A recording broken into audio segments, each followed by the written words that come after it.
সত্যি হরিপদ ছেলে ভালো, কিন্তু ওর হ্যাংলামো দিন দিন যা বাড়ছে তা আমায় বেশ চিন্তিত করে তুলছে। ঠিক বলেছো দাদা, ঘরের কোথাও খাবার রাখার জো নেই, গন্ধ পেলে সব খাবার সাবার করে দিচ্ছে। আর দই, মিষ্টি, পিঠে পায়েস বলে তো কোনো কথাই নেই। ওর আচরণে তিনিও বেশ লজ্জিত। এত করে বোঝালেও ব্যাপার বোঝে না, কারোর কথা শোনে না। এই তো সেদিন তোমার বৌমার পিস্তত ভাই কিঙ্কর আসবে বলে আমি দই আর রসগোল্লা এনে রেখেছিলাম। কিঙ্কর আসার পর তোমার বৌমা তাকে দই আর মিষ্টি দিতে গিয়ে দেখে সব ধোঁফা। ওমা, সে কি! মাটির ভারে কালো কালো পিঁপড়ে ঘুরে বেড়াচ্ছে, সব কিছু পেটে হরিপদর পেটে। আচ্ছা করে রাত ধরাই দিতে বেটা তো স্বীকার করলে। কি এদিকে তো কুটুম্বের কাছে মান সম্মান সব খেলো। কি করা যায় বলতো? আপন ভাগ্নে, ওকে তো আর তাড়াতে পারি না, তাড়ালে দিদি মনে কষ্ট পাবে। কিছু একটা উপায় বের করতেই হবে দাদা, না হলে তো পারা যাচ্ছে না। ঠিক বলেছিস মেজো, কোনো একটা উপায় বার করতেই হবে। দাঁড়া, আমি রমেশ ডাক্তারের সাথে কথা বলে দেখি, ওর যা বুদ্ধি। সে হরিপদ বিছানায় বসে মন দিয়ে লুচি আলু ভাজা খাচ্ছে। দারুণ হয়েছে। এমন সময় হরিপদর ছোট ভাই শ্যামাপদর প্রবেশ। দাদা দাদা, শিগগিরই এসো। কেন রে, দেখছিস মন দিয়ে লুচি আলু ভাজা খাচ্ছি? পিসিমা এই মাত্র এক হাঁড়ি দই খাটের তলে লুকিয়ে রাখলেন।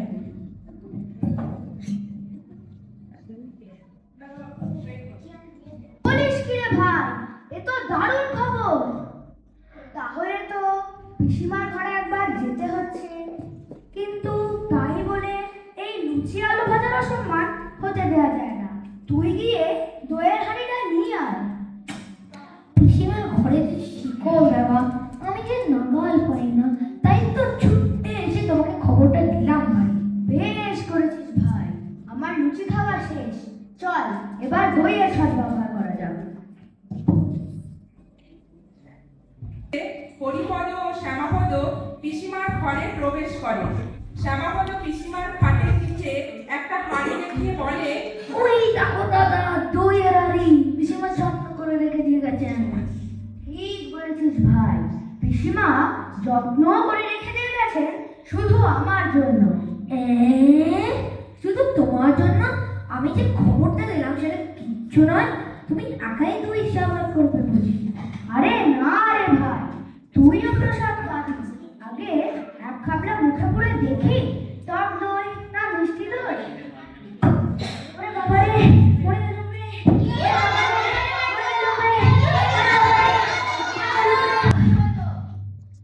তোর যা হ্যাংলামো এমন একটা ঘটবে জানাই ছিল। দই ভেবে চুন খেলে হতচ্ছাড়া। ও মামা গো, কিছু একটা করো। ওই বেটা শাঙা বলেই তো আমাকে ফাঁসালো। ওই তো বললো পিছলা খালি তলায় দই রেখেছে, তাই তো আর লোক ঠেকাতে পারলাম না, ওকেই জিজ্ঞাসা করো না। মামা, আমি একটু শান্তি করে বাড়ি যাচ্ছি, একটা পড়া বুঝে আসতাম। হরিপদ, তোকে কতবার বলেছি নিজেকে একটু পাল্টা, এত লালসা ভালো নয়। দেখলি তো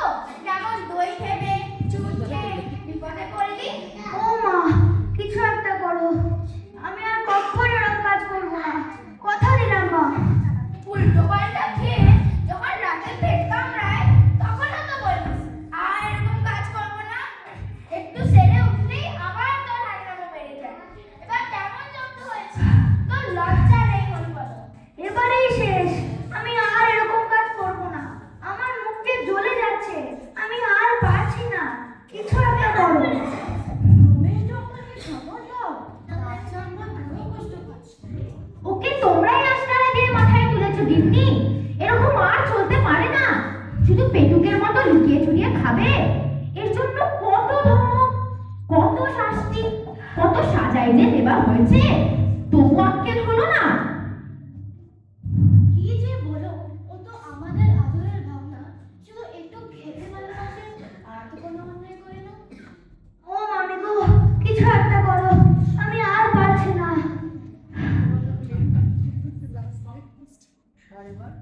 যেমন হরিপদ তেমনি তার ভাই শ্যামাপদ। পেট রোগা, দুদিন অন্তর অসুখ লেগে আছে, তবুও তাদের আক্কেল হলো না। তুই ভেবে চুল খেলি, কি অবস্থা! দাঁড়া দাঁড়া, রমেশ ডাক্তারকে ডেকে আনি। ও বাবা গো, গো, ও বাবা গো, মরে গেলাম গো। আর কখনো এরকম কাজ করবো না। আর হরিপদ আর শ্যামাপদর কথোপকথন। বুঝলি শ্যামা, দই ভেবে চুল খেয়ে যা ভুগলাম ভাই, আর এরকম কাজ করবো না। গত 7 দিন ঠিক করে চিবোতে পারেনি, ঠিক করে গিলতে পারেনি। গত 7 দিন আমার কাছে খাওয়া ছিল মহা হাঙ্গামা।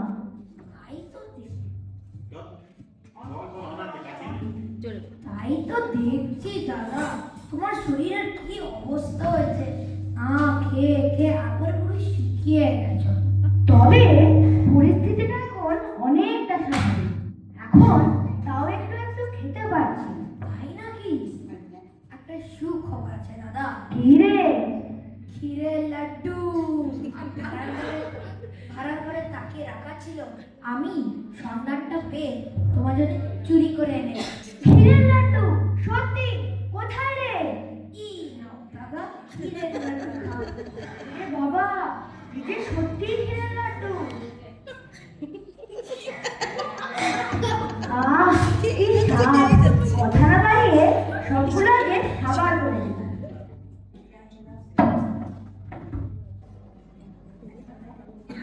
হরিপদ মন দিয়ে ক্ষীরের লাড্ডু খেতে থাকে।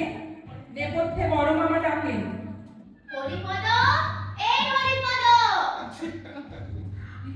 হরিপদ, এই হরিপদ! হরিপদ খেতে ব্যস্ত, মুখে ক্ষীরের লাড্ডু, সাড়া দিতে পারে না। নেপথ্যে বড় মামা ডেকেই চলে। হরিপদ, এই হরিপদ! হরিপদ ক্ষীরের লাড্ডু খাচ্ছে, সে মাঝে মাঝে গলায় জল খাচ্ছে। নেপথ্যে হরিপদ, হরিপদ, এই হরিপদ! পঞ্চম দৃশ্যে হরিপদ ক্ষীরের লাড্ডু খেয়ে মুখ ধুয়ে ভালো মানুষের মতো হাঁটে। মঞ্চে বড় মামা উপস্থিত। কি রে, এতক্ষণ কোথায় ছিলিস? এই তো উপরে ছিলাম। তবে আমরা এত চেঁচাচ্ছিলাম, শুনতে পাচ্ছিলি না? আজকে জল খাচ্ছিলাম না। শুধু জল নাকি তার সঙ্গে কিছু স্থল ছিল?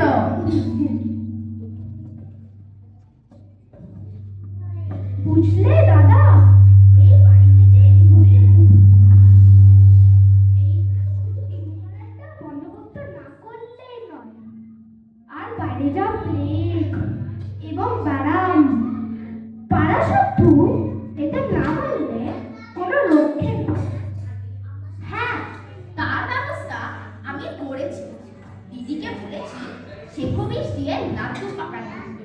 তা একবার ছড়িয়ে গেলেই ইঁদুরের বংশ নির্বংশ হবেই।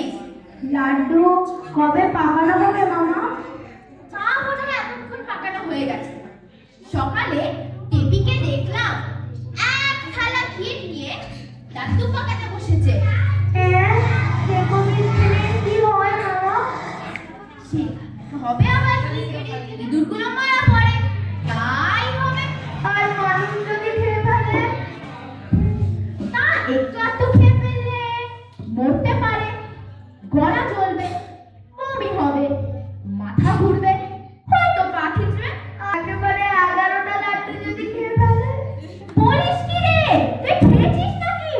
হ্যাঁ বড় মামা, তার মধ্যে 5টা লাড্ডু বড় ছিল। তুমি শিগগির ডাক্তার ডাকো বড় মামা। তারা কিরম গা ঝিমছে আর বমি বমি পাচ্ছে। দাঁড়াও দাঁড়াও, রমেশ ডাক্তারকে ডেকে আনি। আসুন ডাক্তারবাবু, আসুন।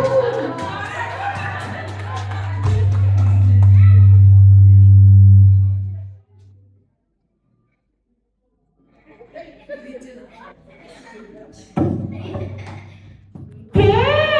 অধরা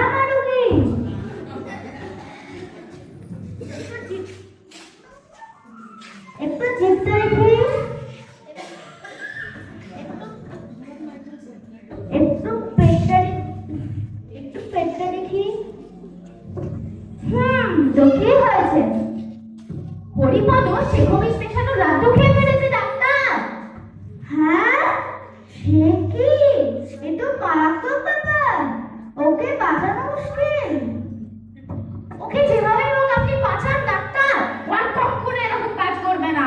আমি আর কখনো এরকম কাজ করবো না, আমাকে বাঁচান। বেশ, তবে একটা খুব কড়া তেতো ওষুধ খাওয়াতে হবে। হ্যাঁ, তেতো ওষুধ? ওরে বাবারে, হ্যাঁ বাপনে, তেতো ওষুধ খুব কড়া।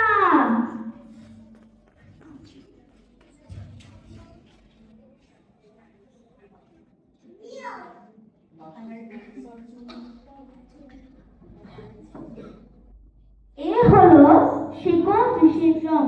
হা করো, হা। আরে বাবারে, কি তেতো, কি দুর্গন্ধ। এবার এটা শুকে রাখো। কি ঝাঁঝ। ওকে এবার পাশের ঘরে নিয়ে যাও। ভালো করে লেপ কম্বল চাপে দিয়ে শুয়ে দাও। দেখো যেন ঘাম হয়, 3 দিন আগে যেন উঠতে না পারে। আচ্ছা ডাক্তারবাবু, হরিপদ কি খাবে? চিরুতার ঝোল আর সাবু খেয়ে থাকতে হবে। আমি ওপরে মায়ের কাছে যাব। হ্যাঁ, মায়ের কাছে যাব না আরো কিছু? তাকে এখন ভাবিয়ে তুলে তোমার লাভ কি? তাকে এখন খবর দেওয়ার দরকার নেই। তোমার মা আর মামি জানবে তুমি আরো থেকে অসুস্থ হয়ে পড়েছো। যাও পাশের ঘরে যাও। গিন্নি, ও গিন্নি, একটু এ ঘরে এসো তো। কি হয়েছে? হরিপদ একটু পিঠে অসুস্থ হয়ে পড়েছে। ওকে পাশের ঘরে বিছানায় নিয়ে গিয়ে লেপ কম্বল চাপা দিয়ে শুইয়ে দাও। আর ওর জন্য চিরটার ঝোল আর সাবুর ব্যবস্থা করো। এই হলো 3 দিনের পথ্য। একদমই তাই। আর হরিপদ, আমাকে এসব খেতেই হবে বড় মামা।